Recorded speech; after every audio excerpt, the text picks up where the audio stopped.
umugisha ukomeye cyane kuba Imana yacu itwongereye igihe nanone cyo kubaho, ntihabwe icyubahiro. Tugeze ku munsi wa 8 w'amasengesho yacu y'iminsi 10, dushigaje iminsi 2.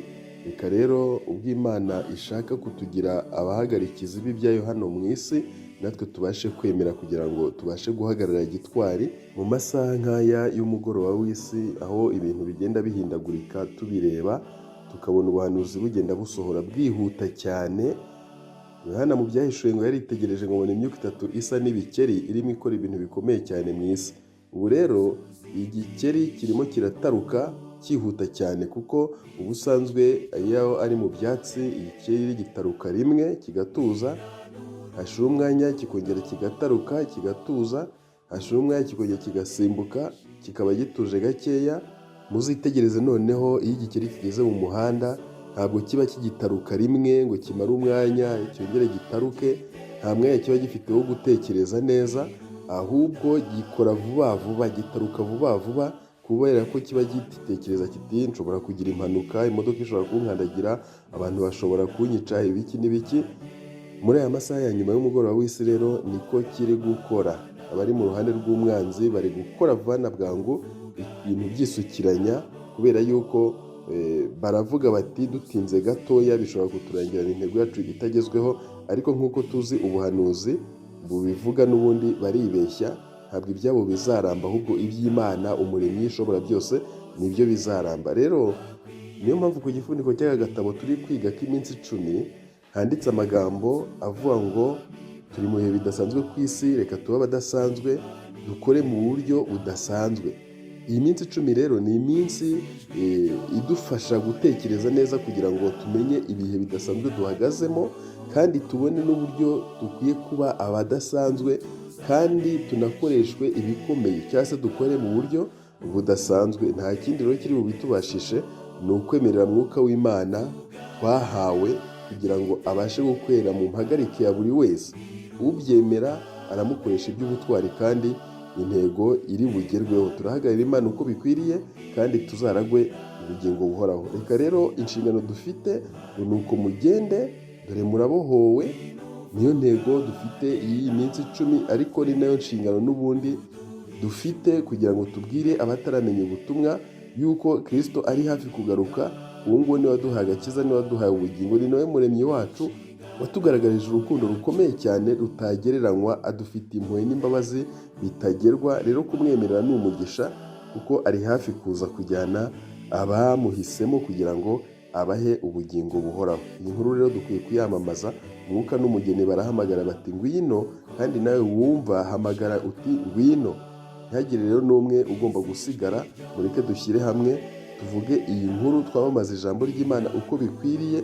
Ntitwite ngo bariya babikora nabi, kanaka bikora nabi, kanaka bikora nabi, ahubwo ubikora nabi dusabwa kumwegera tukavuga ati nyamara hano ibintu urabikora nabi, ariko tukaba twiteguye yuko ashobora no kutuzamukana kubera yuko ashyigikiye ibye. Icyo gihe rero ntacyo tuzaba tugitinya, nitwumvira Kristo tukagenda tukavuga ijambo rye tuyobowe na Mwuka Wera, ntacyo tuzaba tugitinya. Ntituzaba tugitinya gucibwa intege, ntituzaba tugitinya gutukwa, ntituzaba tugitinya kubwirwa nabi, ahubwo wa mugeso yavuze ngo nibabwira nabi muzishime munezerwe, niba batuka babarenganya bakababeshyira ibi byinshi babampora, muzishime munezerwe. Iki gihe nicyo turi gusaba iyo mbaraga kugira ngo tubashe kugenda. Abantu benshi bagakugenda ngo reka ngo ntitugiye kubwirwa nabi, ngo se ngo wabwira umuntu amakosa ye ntagiye kunzamukana. Ijambo ry'Imana rirambwira ngo nimbwira umunyabyaha gupfa uzapfa, nawe ntumuburire, azapfa azize ibyaha bye, ariko amaraso ye nowe nzayabaza. Rero iki kintu tukirinde. Dore turabohowe noneho, duhawe Mwuka Wera kugira duhindurire icyerekezo, uburyo dutekereza ibintu ko bashobora kutugira nabi. Noneho namara kuduhindurira icyerekezo, abari kutugira nabi tuzabona ari umugisha.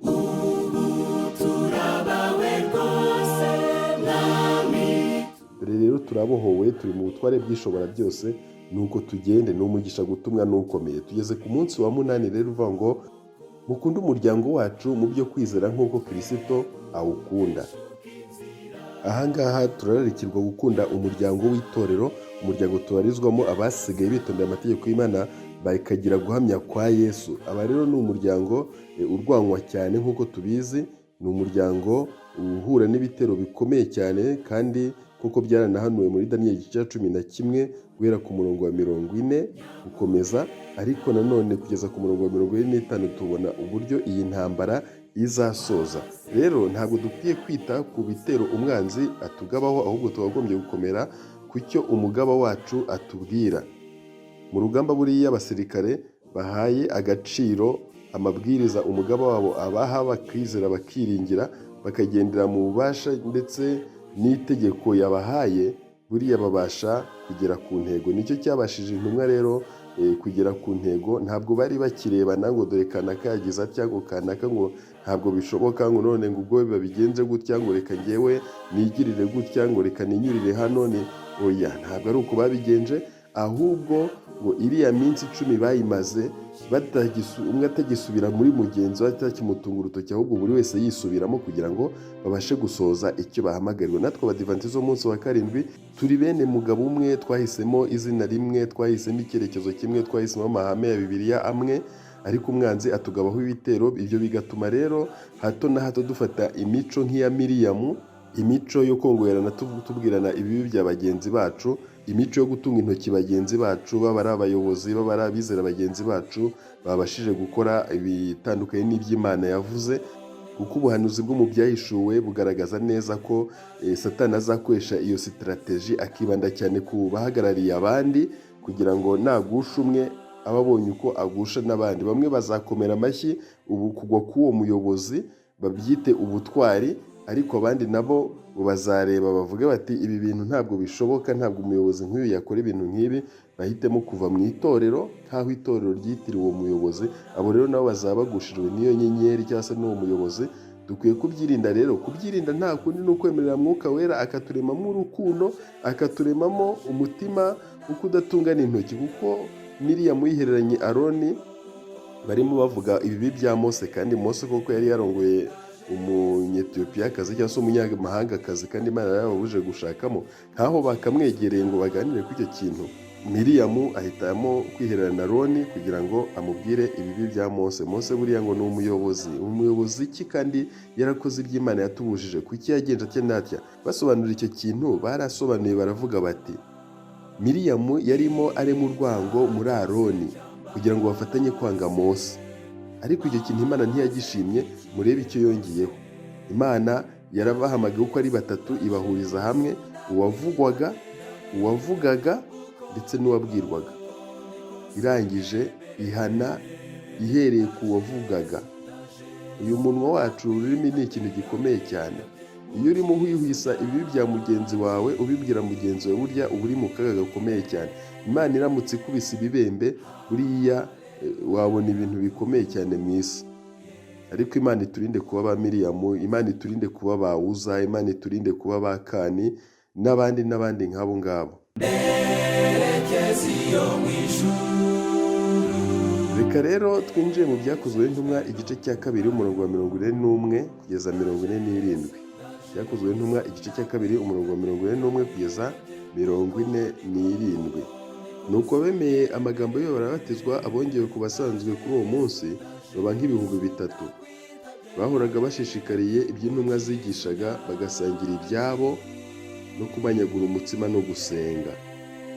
Abantu bose bagira ubwoba, nuko intumwa zikora ibitangaza n'ibimenyetso byinshi. Abizeye bose babaga hamwe bagasangira ibyabo byose, ubutunzi bwabo n'ibintu byabo barabiguraga bakabigabanya bose nk'uko umuntu akennye.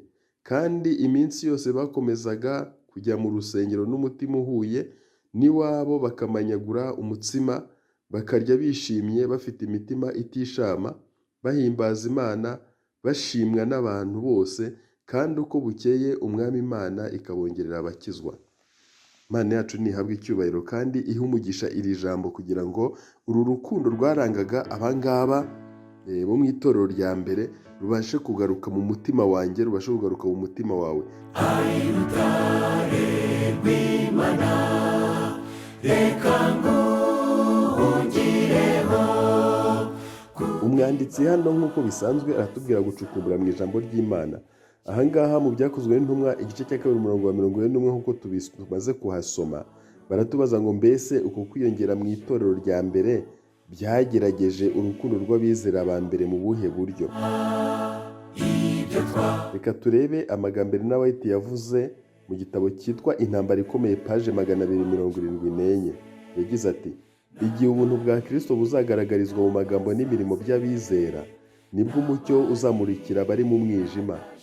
Kuko igihe iminwa izaba ihimbaza Imana, ibiganza bizaramburirwa gufasha abarimbuka. Tubwirwa ko kuri uwo munsi wa Pentekote, ubwo Mwuka Wera yamanukiraga abigishwa, nta muntu n'umwe wahangaye kuvuga ko icyo yari afite cyari icye bwite. Ibyo bari batunze byose byari bigenewe guteza imbere umurimo ukomeye w'ububyutse. Nuko uwo munsi abantu ibihumbi byinshi barahinduka. Igihe umwuka nk'uwo uzakorera mu bizera muri iki gihe, maze bakagarurira Imana ibyayo bafite umutima nk'uwo nguwo utishinja, nibwo umurimo mugari kandi muremure uzasohozwa. Ubutumwa bwa marayika wa mbere bwo mu Byahishuwe 14 buvuga iby'igihe cy'Imana cyo guca imanza, kandi bukaba burarikira abantu gutinya Imana no kuyiha ikuzo. Bwatangiwe kugira ngo butandukanye abavuga ko ari ubwoko bw'Imana n'ibyangiza by'isi, ndetse no kubakangura ngo babone imiterere yabo nyakuri yo gutwarwa n'iby'isi no gusubira inyuma. Imana yohereje itorero ubutumwa bw'imbuzi ibinyujije muri ubu butumwa, kandi iyo bwemerwa bwajyaga gukosora ibibi byatumaga abagize itorero batandukana nayo. Iyo bakira ubutumwa mvajuru bagacisha bugufi imitima yabo imbere y'Uwiteka, kandi bagashaka kwitegura kuzagaragara imbere y'Umukiza babikuye ku mutima, imbaraga y'Imana na Mwuka wayo biba byaragaragariye muri bo. Itorero riba ryarageze kuri wa mugisha w'umwe bushyitse, ukwizera n'urukundo byariho mu gihe cy'intumwa, igihe abizera bari bahuje umutima kandi bakavuga ijambo ry'Imana bashize amanga. Bityo uko bukeye Umwami Imana ikabongerera abakizwa.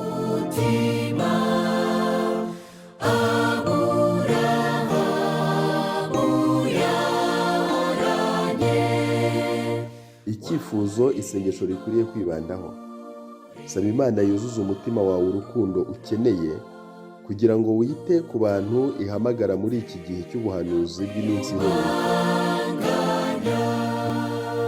Gusenga dusaba guhabwa Mwuka Wera. Cukumbura mu ijambo.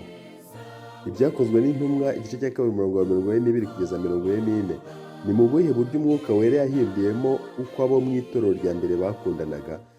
Nanone amagambo dusanga mu bihamya by'itorero volume ya 8 ku ipaji ya 241 igitabo cy'icyongereza aragira ati: abizera bagomba kugira urukundo nk'urwari rwuzuye imitima y'intumwa nyuma yo kumanuka kwa Mwuka Wera. Bagombaga kujya mbere mu bijyanye n'ubushake no kumvira iri tegeko rishya: mukundane nk'uko nanjye nabakunze. Yohana 13 umurongo wa 34. Uko niko bagombaga kurushaho kungwa na Kristo, kugira ngo bashobore gusohoza ibyo abasaba. Imbaraga y'Umukiza washoboraga kuberesha gukiranuka kwe yagombaga kwerekana. Icyifuzo isengesho rikwiye kwibandaho: senga usaba Mwuka Wera gufasha umuntu wese uri mu muryango wawe, cyangwa se mu nshuti zawe, cyangwa se no mu itorero, kugira ngo bagaragarizanye urukundo mu magambo no mu bikorwa. Amen.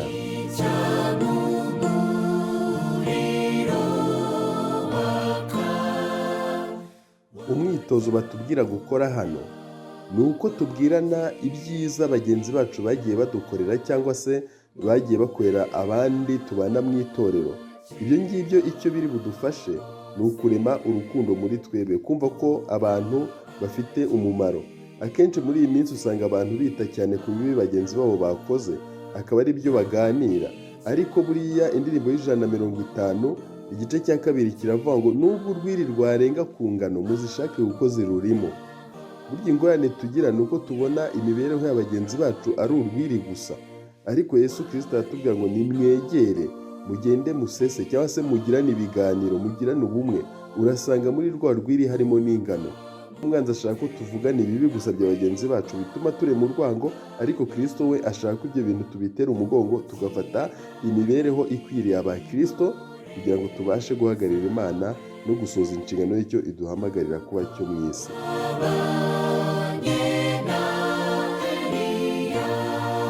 Kuramya binyuze mu ijambo ry'Imana.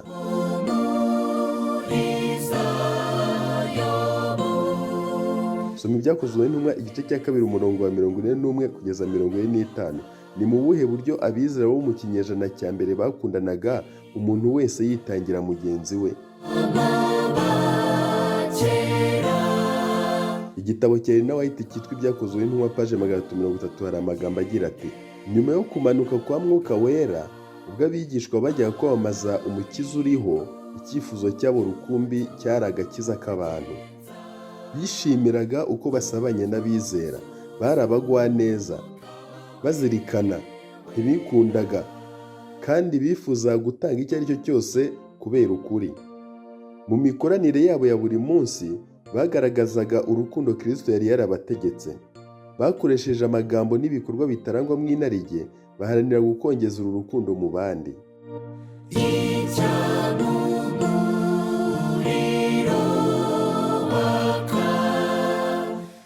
Icyo duhamagarirwa, mbese muri uyu mugoroba cyangwa muri iki gitondo cyangwa se muri iri joro cyangwa kuri aya manywa, bitewe n'aho umuntu aherereye hirya no hino mu isi, ninde uri aha ngaha wifuza gusaba Mwuka Wera ngo akundishe umutima we abagize umuryango w'itorero kuko atigeze abakunda mu bihe byashize?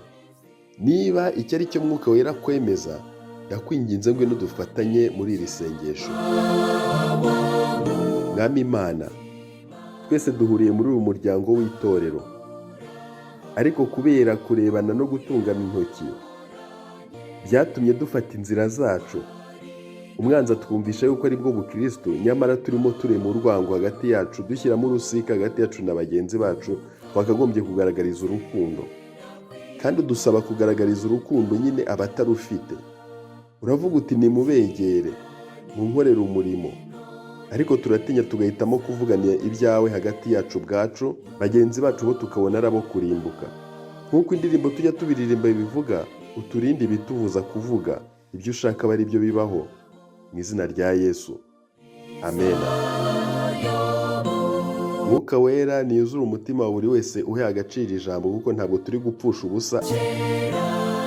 Ndagushimiye wowe wahisemo kubana nanjye, kandi ntabwo upfushije ubusa, ahubwo Uwiteka agiye kugukorera ibikomeye cyane kugira ngo agaragaze impinduka. Ibintu byose byaga biturakaza, ibintu byose byaga bitubabaza, agiye kubikuraho, ahubwo tubibone ko ari umugisha nk'uko isezerano rye riri.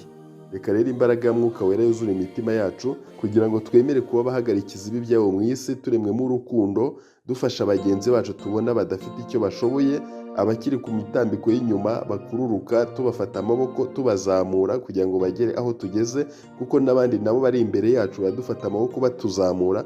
Ni urwo runana dukwiye kugendaho tutarekurana. Ijuru nirikomeze ryinshi icyubahiro kugira ngo umugambi waryo ugaragarire muri twebwe, mu izina rya Yesu. Mwari kumwe na Samuel Niyodusenga. Ejo ni umunsi wa 9, tuzahure.